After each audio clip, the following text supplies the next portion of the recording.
You're listening to the Jōrni Podcast. What happens when a parent's love comes with conditions instead of acceptance? Join me as we explore this complex journey to healing. This episode contains adult subject matter, and some listeners may be triggered by this content. Listener discretion is advised. Hi, I'm Petra Brunbauer, and with decades of experience with sadness, pain, anxiety, and stress, I finally figured out how to leave all that behind. And this podcast shows you how to break free permanently so you can reclaim your sanity and find the self-esteem and energy to go after the life you desire. With real talk about mental health, holistic healing, and the tough journey of coming out the other end. This is the Jōrni Podcast. Welcome to today's episode. In this episode, we explore what happens when parental love is tied to conditions instead of acceptance. The effects reach far beyond childhood and can shape how we see ourselves in ways we may not even realize. Dr. Meg Haworth is a transpersonal psychologist, best-selling author, and creator of the whole person integration technique, a somatic process that addresses the link between trauma and illness. As a survivor of abuse and chronic illness herself, she draws on personal experience and professional training to help thousands of people worldwide release the imprint of trauma and reclaim their health. She has been featured on NBC Nightly News, the Huffington Post, the Los Angeles Times, and numerous online summits and podcasts. Dr. Meg is also the founder of Lightning Women, a support group for women survivors of abuse with chronic illness, and the host of the Toxic Parent Recovery Summit. Through her private coaching, courses, and books, she guides adult children of narcissistic parents to heal their past and step into authentic, thriving lives. Here is my interview with Dr. Meg Haworth.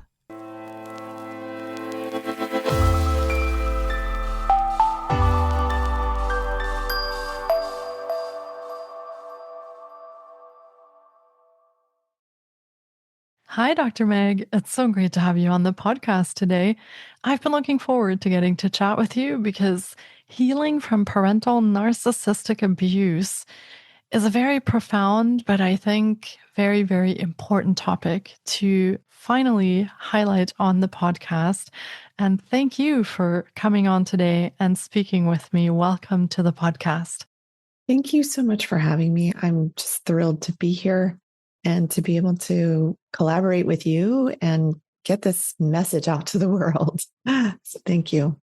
Yeah, absolutely. And as you said, there is a message behind this. And I feel especially in this particular topic, there is a lot of shame and guilt and abuse that happens, and people getting isolated just because of the nature of this type of abuse. And so sharing more about this, sharing stories, highlighting this and bringing it out to the world, I think is a really, really important part of beginning that healing journey. So thank you for your willingness and your openness to come on today and share your story as well.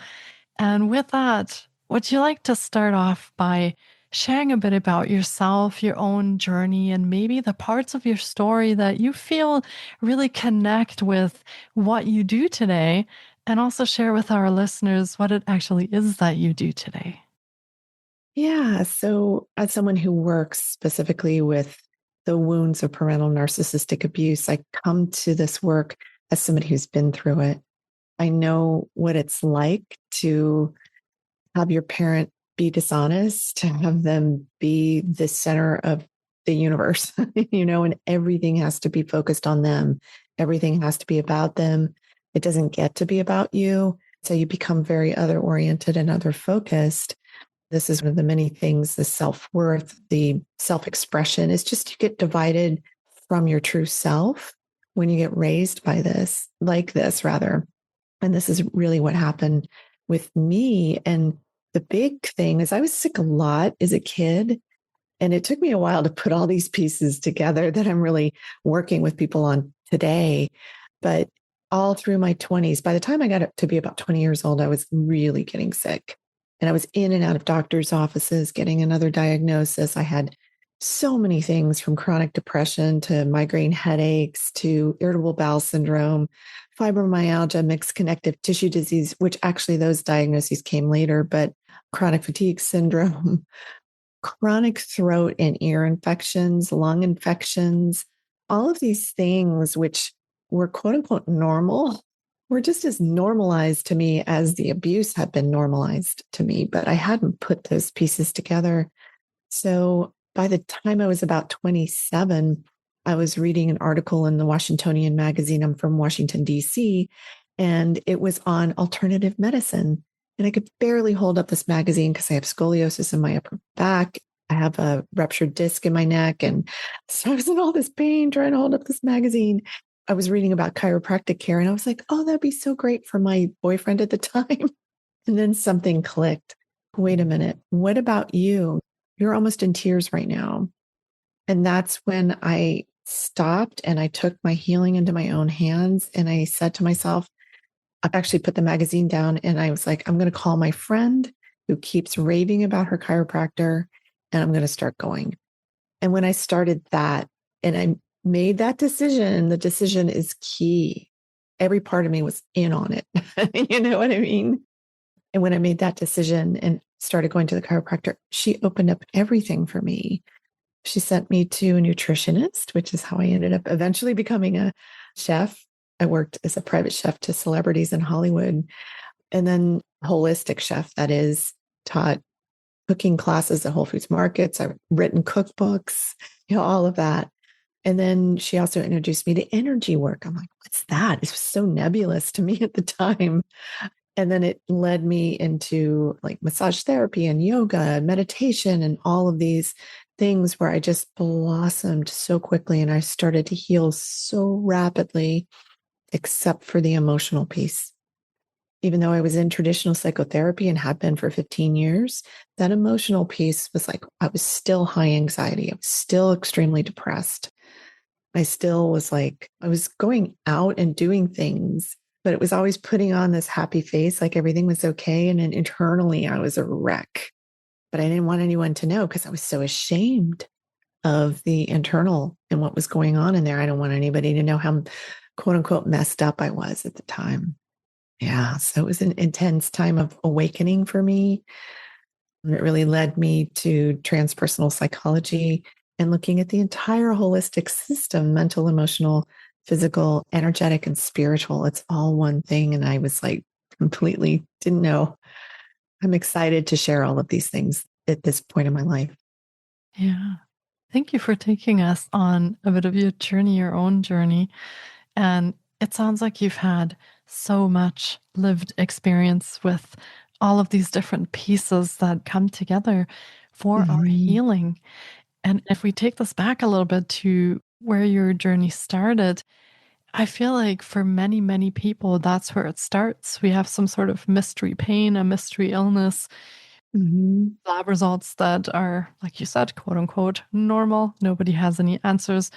There's maybe nothing physically wrong with you, like a broken leg or a broken arm that we can look at. Yeah. And then we begin this journey of putting these puzzle pieces together and actually figuring out where our healing can come from.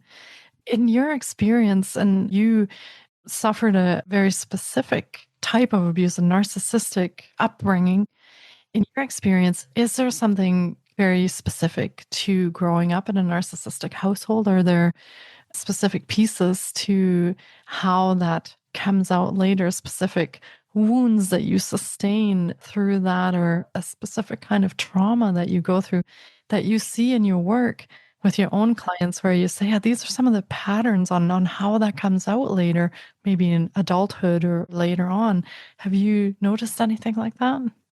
Yeah, absolutely. It's so wild that narcissistic abuse, the entire globe over, is the same. And it really separates you from parts of yourself that it was never nurtured in you. Like a healthy parent would nurture the best parts of you and bring those out. Look at your interests. Your interests are okay as long as it's also their interest. If they approve of it, it's okay. But one of the primary wounds that this really creates in us, all of us, is self-worth. We can't see ourselves clearly, I think because it was never mirrored back to us by our own parent, which is just a common necessary thing that parents should do for their children, is really mirror back to them their worth, their value, how amazing they are. But that never happens with a narcissistic parent. It's always about them. Their call is, it's all about me. When it becomes like that, you really get divided from your own self-worth. So you grow up with such low self-esteem, and usually people pleasing is a big thing for all of us because we're just trying to make that narcissist happy, but it can never happen. But we still keep trying to do it, and we'll keep trying to do it into our adulthood. And it's this exercise in frustration that makes us feel like we're worthless. Like we can't even do something as simple as make my own parent happy. That should be easy, right? I should be able to bring them a bouquet of flowers and have them go, oh my gosh, thank you so much. Instead of going, I don't even like that kind of flower. You know, I'm allergic to flowers. I didn't know you were allergic. Oh, I told, so those kinds of gaslighting things that they're going to keep doing, it's always a pushback on anything that you do. And it really, really just pulls your self-worth down to where you feel worthless. You feel like you're not important. You're just a transactional being. You're an object to get them what they want. If you feel that, like I just feel that in my solar plexus. It's just so painful. Yeah. Absolutely. Even I can feel that when you're saying that. And I'm wondering, how does that carry forward from your childhood? I mean, I have a sense that this affects your own relationships going forward with boyfriends, partners, spouses, or even if you have children later on. How does being raised like this affect you going forward? How does that impact you? And what have you observed with your own clients in that sense? Yeah, it's very easy to get into codependent relationships when you're raised like this. So that means that you're focusing on others. It's all about them. And then you completely neglect yourself. It never even occurs to you. In fact, this is a really, really hard thing for my clients to get. It was hard for me to get that I'm important and I need to focus on me. I need to heal me. I need to understand who I am. Big questions like, who am I? Why am I here? What's the purpose of my life? Because one of the key things too, the wounding is identity. Many people will come to me and say, I feel like I don't have an identity. And they're this successful doctor and everybody thinks, that they're like, wow. But internally, they just don't feel connected to themselves. And that's part of what I really help people do, is to connect to their interior, connect to who they are, and bring those gifts, skills, talents, abilities, and qualities, those spiritual qualities that make up the best parts of ourselves that we've been, again, separated from. There's so many things that it really hurts us in many, many different categories. So relationships is a huge one. We're really focusing on the other person. A lot of us end up, and this was me, relationships with alcoholics, addicts, because this is somebody I can take care of. This is somebody I can fix. I can help them get better. And so you're so used to trying to fix and help get better. You're entrained to that. And then you're also entrained, again, to people pleasing and perfectionism, because you're always trying to get it right and always trying to get it right for someone else. And again, you're neglecting you. And you're the most important person in the whole picture, but you can't see it until you see it. And then when you see it, it's like, wow, okay, I get to focus on me now. Ooh, this isn't easy. So relationships can be very, very challenging when it comes to the wounds and how they show up in your life. Yeah, I can definitely see what you're saying there. And it sounds like there is a gap when you have been raised with narcissistic abuse, a gap between what you actually show to the outside world and how you feel on the inside. From what you're explaining, that sounds like it happens to a lot of people, that there's this dissonance between who they actually show up as to the world, but who they really are on the inside. Exactly. Having those two separate comes directly from the narcissistic parent, those two separate selves, because they're divided. So you grow up with this divided parent, and everything's black, white, right, wrong, good, bad. And they're doing all these things that will literally convince you that you're a bad person. So then you'll have this war inside of yourself. Am I a good person or am I a bad person? And then you have that internal, oh, they're right. I'm a bad person. This is the proof that I'm a bad person, even though it was like, maybe you just made a mistake. Every human makes mistakes, but we have such a hard time accepting ourselves as we are. And we're divided. And so it's about really looking at releasing those parts of the self that are stuck and wounded, those emotions and how they are in the body, the shame, the guilt, the envy, the jealousy, the fear, the anger, the rage. Those emotions are the ones that the narcissistic parent uses to control you. And then you use them on yourself. And you often don't even realize, like, wow, I'm being just as hard on myself as my parent was on me. And then when you just start to realize, wow, I'm really hurting myself even more, it's a big wake up call. But it's an important one. And it's something you can turn around. It's not something you're stuck with for your whole life.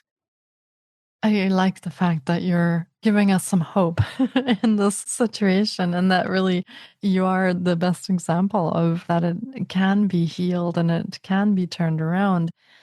I imagine when you take your first steps in that direction, that can be very difficult, and there may be a lot of fear that comes up or resistance to any kind of change because that's outside of safety. It's outside of what you've known all your life. So how do you work with these big emotions, like you said, anger or shame, guilt, fear, anxiety? How do you work with these big emotions to move forward in your healing anyways? Because those are, I would imagine, some of the roadblocks that could really make somebody say, oh, I think I'll just stay in this abusive relationship because at least it's the devil I know and I don't have to go and do something different. So how can our listeners move past these emotions if they're experiencing those and having a lot of fear about change? Yeah, that's a great question. So I created a technique called whole person integration technique. And what it does is it helps to get to the emotional root cause, the thoughts, the feelings, and the negative core beliefs that are being held in the body. They start to see the holistic connections. So say somebody's really working through rage, because rage is a big one that I see, because there's your rageful response to their behavior on top of the rage they're throwing onto you. So you think it's like a double whammy of rage. And something we know from science, it's really important to understand from the work of Dr. Candace Pert, is that when you feel an emotion or you register an emotion, your entire body, every single cell is registering that emotion. So if you get blood boilingly mad often, that emotion is coursing through your body. You're now leaking all this energy emotionally, because emotions have a lot of charge and energy, especially these negative emotions, right? So your body's being drained. And now your biology is getting to the point where it just can't run itself because you don't have enough energy in your energy system to run your biology. So whole person integration technique works with the emotion itself. What's its story? What is it thinking, feeling, believing, and where is it in the body? And then you'll notice, like, oh, wow, it's in my heart. And I have early stage heart disease. Or I have lung diseases. That's a big one that they've linked with abuse in childhood and with diseases later in life in the Adverse Childhood Experiences study, the ACE study. One of the top ones, diseases, is lung diseases. And in Chinese medicine, the lungs are the seat of grief. And there's a tremendous amount of grief that we work through when people work with me. We work through the grieving self who grieves the parent that they're never going to have, grieves the understanding that parent's never going to be able to love you in any kind of healthy way. There's all these different levels and layers that we work with. But what's so cool about whole person integration technique is it takes you outside of your own story so that you're looking at the story of this archetype, of this symbol, that your psyche is sending you these pictures and these messages to help you understand it in a more symbolic way. So you're not like wrapped up in the story. I watch people when they start talking about their stories and I can see they're tensing up. And Of course, it's intense to go through these kinds of abuse situations. Whole person integration technique helps to release that emotional energy from the field, but not just release it, we also get to replace it. And that's based in something very, very simple. Simplistic way to put it is if emotions can make us sick because we know that they can, that person makes me sick to my stomach, or I'm worried sick about this thing. They can also make us well. And what do we all want to feel? We want to feel joy. We want to feel peace, excitement, connected to our lives, connected to the people in our lives. We want to feel like we're living our authentic selves in the world, being true to ourselves and just being that and not afraid we have to isolate it, hide it, all those things that are part of what I call the prison of silence, that we're really put into this prison of silence by a narcissistic parent. Yeah, that makes a lot of sense when you explain it that way, actually. And it also makes me think of if you had mentioned that you were in therapy for a long time. And I have a sense that therapy alone, it can't reach some of these parts that need to be worked with or that need to be released and recognized and validated. How, in your technique and in your approach with working with your clients, how do you prevent them from just getting re-traumatized over and over by telling these stories, by recounting what happened? So how do you work with them in a way that they can release these stories that they have been living with without having to relive them every time that you work with them? Yeah, I feel like that is a piece that happens often in therapy and why that can be very difficult to stay with therapy for a long time. Yeah, I can. And I can say from my own experience too, is that when you get unburdening yourself of the story with somebody who truly gets it because they've been there is so healing because you're seen, you're heard, you're understood. And then letting that out. Many people will come to me and say, I don't talk about this to anybody because no one would believe what a horrible person or how horribly my own parent treats me. They're incredibly embarrassed and ashamed to have a parent like this. This might be the first time they really bring this part of their abuse history out. Very often we have other forms of abuse. And I didn't even mention I was also sexually abused and physically abused. So it's just all these different types of abuse that really kind of mount upon each other. But back to your question, I think it's really important to get that out with somebody who gets what you're doing and will see you and reflect back to you that piece when you are talking about your story, because that doesn't feel traumatizing. That feels like you're being hugged and held through the experience, which didn't get to happen when it happened. And then the technique takes you into the emotional experience in a gentle way. I know there's a lot of emotional release therapies, and I've done them myself, where you're wrecked for 2 weeks. It takes you so long just to get over one session. This is not like that at all. It's designed completely differently. I consistently hear my clients say, I came in feeling horribly and I left feeling amazing. Thank you so much. And not every single session is like that, but most of them are. Some are harder than others because we're going deep into the subconscious mind and how the body's holding it. And incidentally, back to Candace Pert too, and something that she said, she came to believe that your subconscious mind is in every single cell of your body. It's not just like some nebulous thing out here or just in your head or in your brain. And then she also discovered that your brain cells are in every single cell of your body, which was mind blowing, but it makes perfect sense. We're not these isolated pieces and parts. We're one holistic being. Yeah, and I think that makes especially a lot of sense when we look at how we often approach trauma and abuse through just one avenue of medicating or just talking about it.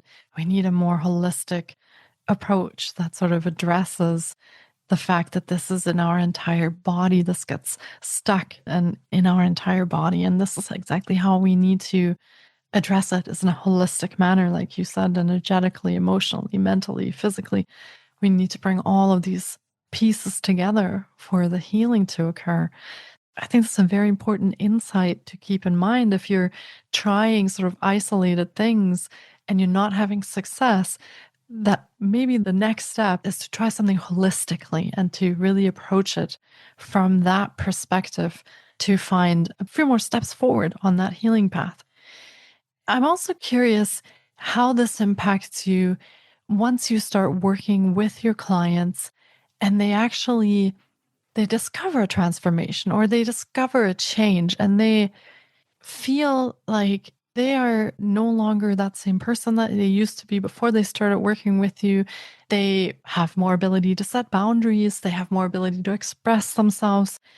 But then there's still that parent that's in their lives, even though they're adults now, and they now have awoken to the fact that there was abuse and how deeply that affected them or made them ill. How do you cope with that going forward when some of these people are still in your life, or maybe you have children, you're like, well, I don't really want to cut them off from their grandparents or other family members. So how do you really integrate that piece into your life going through working with you and really growing as a person in a different kind of way? Yeah. So it's on a case by case basis, really. I don't tell people that they should go no contact, for instance. That really is personal and that really has to come from the individual. I give them a lot of strategies that they can use. I help them with understanding, well, what is my boundary in the first place? Because you don't have boundaries when you're raised by a narcissistic parent. It's all about them. You don't even know what you want. And that's really helping a person get into, well, what do you really want?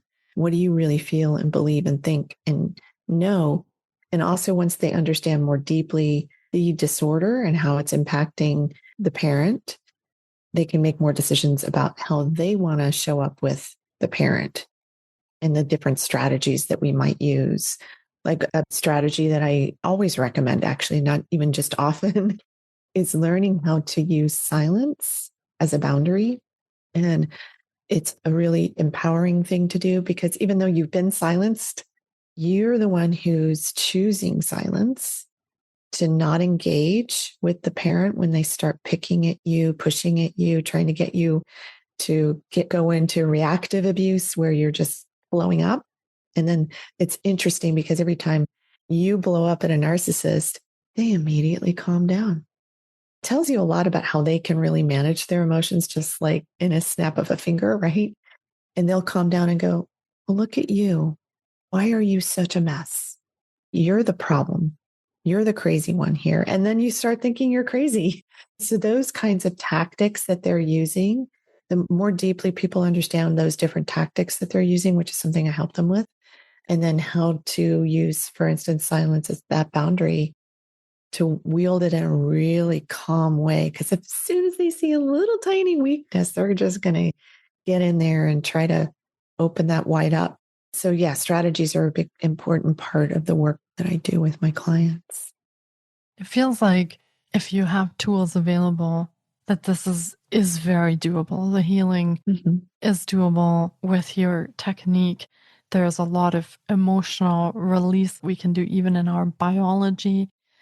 And going forward, to have tools in your toolbox, you're no longer at the mercy of someone else's moods, I always want to say, because it can be so unpredictable and such a roller coaster, but you can actually then take agency over your own reactions and your internal space. So I feel like that would be so helpful for people to learn and to have some of those tools in their own tool belt so that when they have to interact with some of the people that may have really been the abusers, that they at least now can protect their space. And like you said, set those really important boundaries. So yeah, thank you for sharing that. Yeah, of course. If our listeners have been raised in an abusive household like that, or they have family members or a spouse or a partner that is narcissistic, how can they work with you? How can they connect with you? What do you offer for clients who'd like to reach out, and how can they actually begin some of that healing if this is something that strikes a chord for them? Yeah, absolutely. So I do work with people one-on-one in my Iconic Me coaching program. It's therapy and coaching. It's a combination. So it's intensive one-on-one work. They can go to my website and read more about that, or just sign up for a free consultation with me. I do talk to everybody I work with before I do, because I want to make sure that we're a good fit for each other. Because if you're not connecting with your therapist, it's not going to be great for you. And it needs to be great for you. So there's the one-on-one work. And then I also have online courses. There's mine on my website, Healing the 5 Primary Wounds of Parental Narcissistic Abuse. So it gives you a really good introduction to my work of whole person integration technique, of doing energetic techniques to help release the energy, the emotional energy from the field. And then I also teach on the Shift Network. My most recent 2 courses are on my website as well. And you can sign up for those on demand anytime. I'll be doing another one in May, another live course with the Shift Network in May of 2026. I also have my online summit in April of 2026. And that's at the Toxic Parent Recovery Summit. And it's a big summit. I get some really incredible speakers, people from all over the world join in on this. It's free for the summit period. And then you can actually go to my website and get the first 2 seasons. You can purchase those. They're right there. So you've got 40 interviews with world-renowned speakers, all talking about holistic healing, different ways that you can work with your thyroid if you have thyroid disease. And incidentally, I've seen, and this is really cool, I saw this happen last year. It's happened twice now. I've had 2 clients, their Hashimoto's goes into remission, just no more asymptomatic. I've seen depression diagnoses redacted. I've seen people's bodies heal up overnight when we get to that emotional root cause, and that the holistic connections, and the person releases it. You're doing the release work. So that's really profound. Yeah. So there's lots of offerings. And then my YouTube channel, free videos, 450 videos, I think at this point. So yeah. Amazing collection of resources for our listeners. And of course, we will be linking to all of Dr. Meg's offerings in the show notes as well. So be sure to check there on how you can work with her, how you can sign up for any courses or programs that you'd like to be part of. And also, I think the Shift Network's live programs are so amazing because they actually get to interact with you during the time period. So I love those live courses as well. So if you're more into a group setting, or if you're more into a one-on-one setting, Dr. Meg definitely has so many resources available for you to start your healing journey. And as you said, there are so many things linked to our emotional and energetic well-being that always ripples into the physical plane at some point, and then comes up with all sorts of illnesses, ailments, diseases. And as you have seen yourself, we can make a huge difference in our healing journey by addressing these pieces at the root cause. And that often is the emotional piece, the energetic piece that we haven't gotten to yet. So highly encourage you all to connect with Dr. Meg and check out her YouTube channel. I'm sure you find some really great videos on there in whatever part of your journey you're in. And Dr. Meg, I just want to thank you for spending this time with me today and sharing your story, which I feel is such a hugely important part of also getting the word out that there is healing possible, that there are things possible if we want to take that step. And you're such a glowing example of that. So thank you so much for that today and joining me today. You're so welcome. Thank you so much for having me, Petra. Absolutely. And I know that your wisdom will be so profoundly received by our listeners. I feel like a lot of this happens in secrecy and in isolation, a lot of this abuse. And until we listen to a podcast or we watch a video or somehow this hits us that we're not alone in this, that's what it takes really to start these first few steps on that healing journey. So thank you for being that catalyst and that change maker in that sense, and a healer. So take You're really welcome. good care of yourself. And thanks for coming on today. Thank you so much for taking time out of your day to listen in. If you enjoy the Jōrni Podcast, please support us by subscribing, sharing on social media, and leaving us a review. We appreciate you. And you can find more of The Jōrni on Facebook, Instagram, TikTok, and our website, thejōrni.com. Sending you love and courage, and see you next time.